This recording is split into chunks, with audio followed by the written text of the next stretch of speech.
श्रीराम समर्थ. सद्गुरू श्री ब्रह्मचैतन्य गोंदवलेकर महाराज यांचे प्रवचन 29 मार्च. प्रपंचात आपण साक्षीत्वाने वागावे. सत्य वस्तू ओळखणे हा परमार्थ आणि असत्य वस्तूला सत्य मानून चालणे हा प्रपंच होय.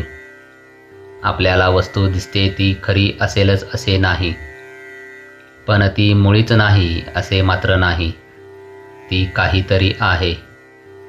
एका दृष्टीने सत्य वस्तू अशी आहे की प्रत्येकजण जे गुण त्या वस्तूला लावतो ते सर्व गुण तिच्या ठिकाणी आहेतच, शिवाय आणखी कितीतरी गुण तिच्या ठिकाणी आहेत, म्हणून ती निर्गुण आहे. दुसऱ्या दृष्टीने ती अशी आहे की प्रत्येकजण जो गुण तिला लावतो तो कल्पनेनेच तिच्या ठिकाणी आहे असे आपण म्हणतो, म्हणून ती वस्तू गुणांच्या पलीकडे आहे. या अर्थाने सुद्धा ती निर्गुणच आहे. जशी आपल्या देहाची रचना तशीच सर्व सृष्टीची रचना आहे. देहामधले पंचकोश सृष्टीमध्ये देखील आहेत.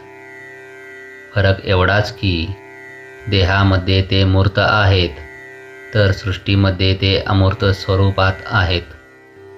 भगवंताला एकट्याला कर्मेना म्हणून तो एकाचा अनेक झाला. त्याचा हा गुण माणसाने घेतला. आपण हौशेसाठी आपला व्याप वाढवितो, पण फरक हा की भगवंताने व्याप वाढवला तरी त्यामध्ये तो साक्षीत्वाने राहिला आणि आपण मात्र व्यापामध्ये सापडलो.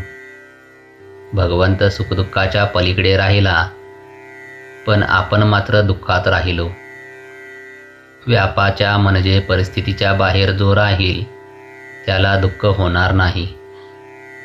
खरे पाहिले तर व्यापातून वेगळेपणाने राहण्यासाठीच सर्व धडपड आहे.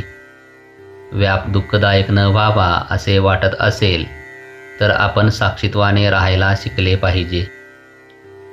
आपण जगामध्ये व्याप वाढवितो तो आनंदासाठी वाढवितो, पण भगवंताच्या व्यतिरिक्त असणारा आनंद हा कारणावर अवलंबून असल्याने ती कारणे नाहीशी झाली की तो आनंद मावळतो.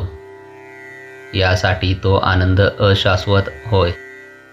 म्हणून खरा आनंद कोठे मिळतो ते पहावे. जगणे म्हणजे शरीरात चैतन्य असणे होय. चैतन्य हे केवळ सच्चिदानंदात्मक आहे.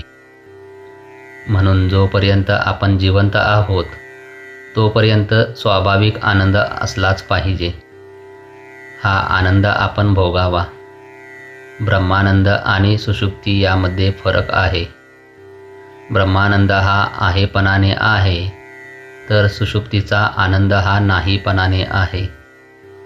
आपल्याला झोप लागली की काय जाते आणि जागे झालो की काय येते हे नित्याचे असूनसुद्धा आपल्याला कळत नाही.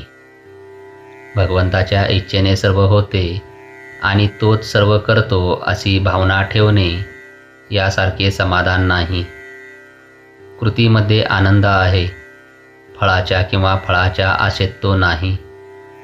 नामस्मरणरूपी कृती केली असता शाश्वत आनंदाचा सहज लाभ होईल. जय जय रघुवीर समर्थ. आजचे बोधवाक्य. भगवंताच्या स्मरणात कर्तव्य केले की जीवनात आनंद उत्पन्न होतो. श्रीराम समर्थ.